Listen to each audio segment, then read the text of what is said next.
Welcome to the Afterspin, opinions from thought leaders in our state. I want to ask Andy Taylor and Joe Stewart.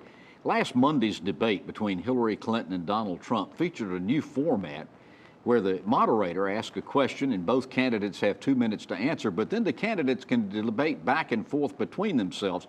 I want to ask you to comment on whether you think this new format is more or less effective than previous debates. Joe, I'll start with you. Well, I think anything that affords the candidates an opportunity to talk a little more freely is beneficial. I think many times these debates, the moderators try to insert themselves in a way that's not productive to allowing the public to hear from the candidates on matters of public policy and their background, their experience, what they expect to be able to accomplish as president. I like this new format. I like the split screen. I like the fact that you can watch both candidates at the same time, gauge their reactions to each other and the comments that they're making. I think it's an improved format.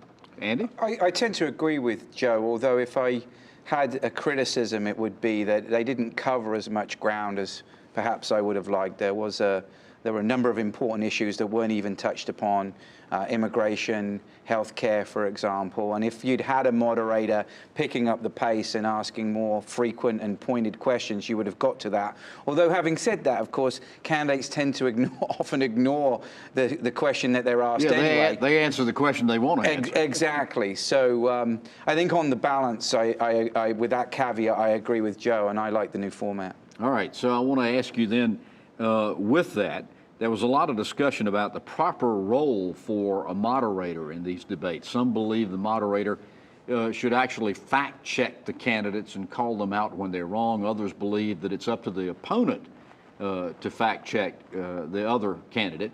And the moderator should be as invisible as possible in the process. What's your belief and how well did Lester Holt do that? Well, I think the moderator should be as invisible as possible. The only way that you can be even-handed and a fact-checking role can be fruitful is if you have command of the entire amount of facts. And no moderator, no human being does that. So it's inevitable that you're going to be selective, so you should stay out.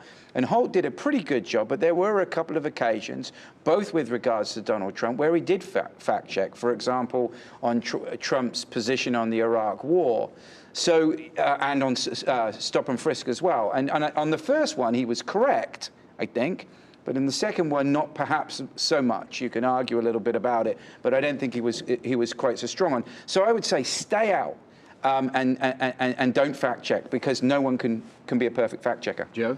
Yeah, the only difference is these moderators are journalists, and I think they feel some obligation when it's abundantly clear to them that what's being represented is not factually accurate, that they have to bring attention to that. I think a better process is for the moderator to allow the opponent to reference it, to say, do you want to say anything about what's been said here, to try to bring the other person to the point of raising the question of whether what's been said is actually true or not. But I agree with Andy. It's just not practical for the person to play the role of timekeeper and focus on issues and also try to make sure that what's being said is true. As someone who does moderating, right, you're sitting there, you're trying to keep the elapsed time in the debate. You're trying to cover as many topics as you possibly can. You're trying to ensure that both candidates have fairly equal amounts of time. And you've got a producer and director yelling in your ear, audience responses. This ain't an easy job.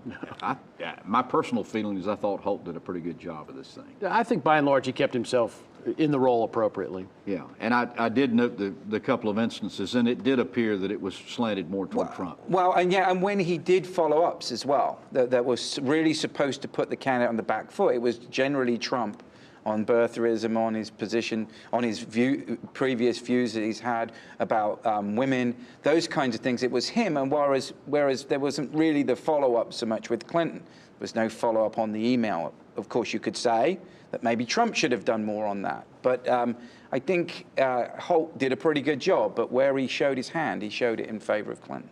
Well, thank you for watching the Afterspin. We'll have more video all during the week on ncspin.com.